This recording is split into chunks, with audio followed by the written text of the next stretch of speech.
Okay, here we go for graphing quadratics from standard form today. Yesterday we did graphing quadratics in vertex form. I think you'll find vertex form is a lot faster. Things are pretty straightforward with vertex form. You just got to be careful with some of the signs. This one you got to be careful with some signs too. However, we got a couple steps here. So today with our Wednesday stuff, Thursday will be a little more complicated, but with Wednesday, really going to focus on finding the vertex from standard form. In vertex form, you find the vertex pretty quick because it's basically right there. You just got to change one sign. This one, you got some steps. We got to do a mini quadratic formula, and then we're going to plug in x to get y, and that's what's going to give me my vertex. So I'm going to leave this stuff up here. I would definitely put this at the top of your notes.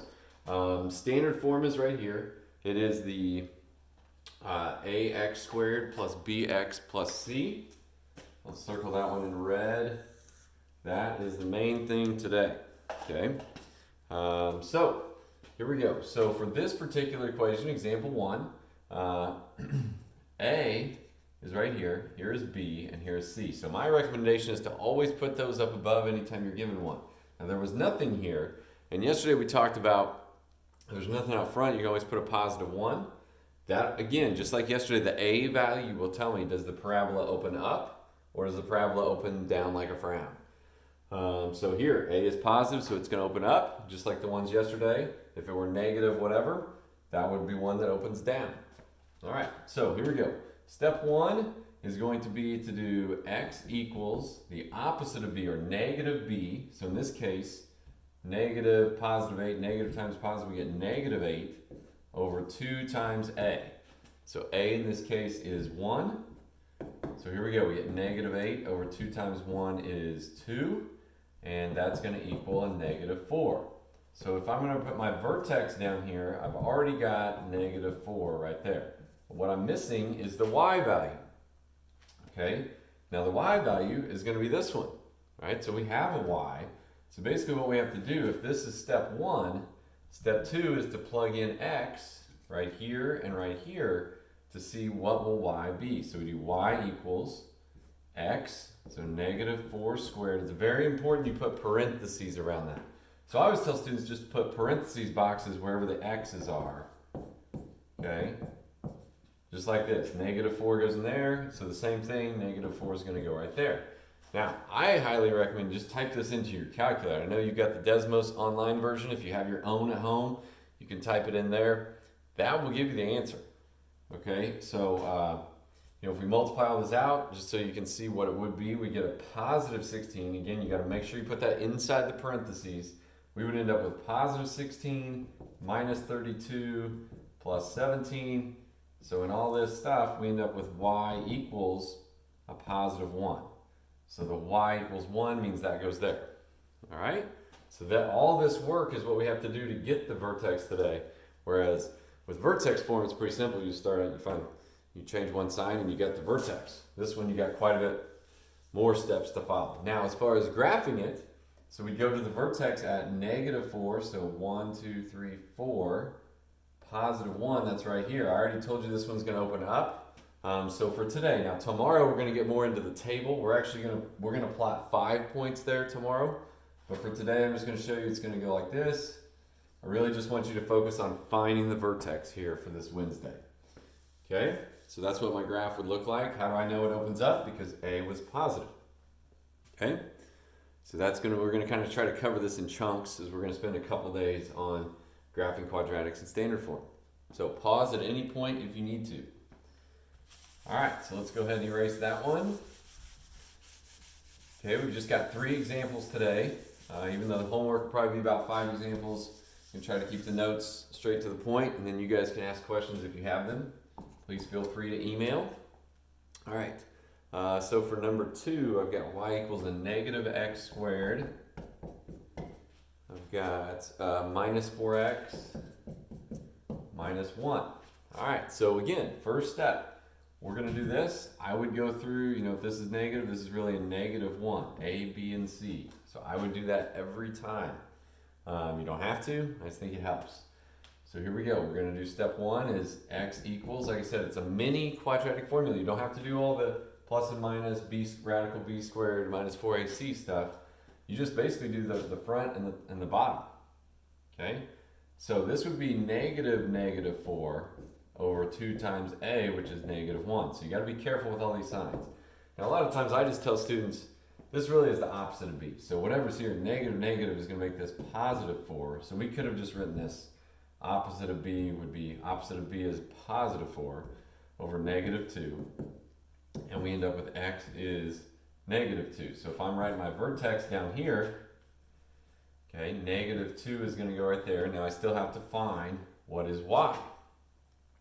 Okay, so I've got y equals -x² minus 4x minus 1. And so again, my recommendation, write the parentheses boxes before you try to plug it in, because that's what step 2 is, to plug in x to get y. It's substitution property. It's really all that it is.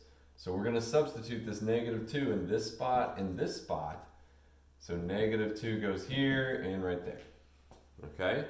Now if you type this in exactly as it is into Desmos or into your calculator, it will give you the answer. You don't have to do this on your head. I'm just going to write it out so you can see it.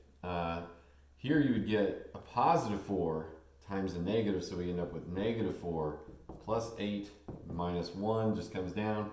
So we end up with y equals 3. So there you go. There's my vertex at -2, +3. Now what direction would this one open up? It's -1 for the a value, so that means it's going to open down. All right, so this parabola would look something like this. Okay, I kind of stopped there. We can keep going with this. Tomorrow, like I said, we're going to get into a table where we can plot more points that go along with that. Okay, but there's a ballpark for the way that parabola would look like. All right, so there's number 2. All right, we got one more to go here today. Let's go ahead and, like I said, I try to mention this as much as possible, but if you need to go back, or if I'm going too fast, you can always pause it. You can rewind. That's one of the good things about YouTube and videos, is that you can go back to any part you want, stop and slow down to write things down for notes. Okay, last one. Here we go, number 3. All right, I made number 3 a little bit more difficult. Y equals x² plus 5x plus 6. Okay, so this one, we already know it's going to open up just by looking at what the a value is. So we've got a is 1, b, and c. Now the tough thing about this one is that b is odd, because when we go to do this, x equals the opposite of b, so -5 over 2 times a is +1, we get a -5 over 2, which is a fraction decimal, which I know a lot of teenagers are allergic to. But if we just write it as a decimal, we're really just going to use the calculator. You have the Desmos calculator, the online calculator if you want to use it. So this is going to be a -2.5. So that is my x value of the vertex. So if I'm writing my vertex down here, I can go ahead and put -2.5 in there. And that's okay. We can have a decimal. We can do hard things with this. All right. So next, we're going to go y equals parentheses boxes, very important here, plus 6. All right, so depend on the calculator for this part. I don't do this in my head. You don't have to do this in your head. Just plug in what you got. -2.5, -2.5 there. This will not always be negative, just coincidence. Maybe I should have thrown one in where it was a positive here in the notes, but it can be positive or negative. All right, so we use our calculator. Type it in like I said. I believe we should get -0.25. So y is going to equal a -0.25 right here. So -0.25, and that's okay. Our vertex can be a decimal. That's what we get right there. So we would go to -2.5, -0.25. So we're just going to estimate it's about right there. Okay, and then our graph, our parabola, because it's a +1, it would open up just like this. It actually hits at those points at -2 and -3, but there's our parabola. I know it's not perfect, but hopefully you guys get the picture. Now, that's going to be all our notes for today. If you have questions, feel free to email. The last one there is a little bit difficult. We're not going to see a bunch of those. The main thing is we pick up on this process. Tomorrow, we're also going to add in using a table to graph it. There's some symmetry there. I know I talked about symmetric points. As you can see here, there's 2 symmetric points there. Lots of symmetry on parabolas. So anyhow, we'll talk more about that tomorrow. If you have questions, please feel free to email me or to send me a Canvas message. The homework's going to go along with it. Main thing right now is, we got 3 days a week for the next 5 weeks. 3 days, we can put in the effort each of those 3 days. I know you got other classes going on too, and maybe have other responsibilities, but do the best you can. All right, I'm trying to keep it such that between the notes and the homework, algebra work takes half hour, okay? Somewhere in there, somewhere between half hour and 45 minutes. If you can find that once a day for 3 days a week, hopefully your understanding will grow, and we'll do a lot better on the test if you stay up to date on things leading up to our last test there, okay? So thank you guys. Hope everybody's staying safe, and hope everybody's doing all right, staying healthy. So have a good rest of your day. Thank you.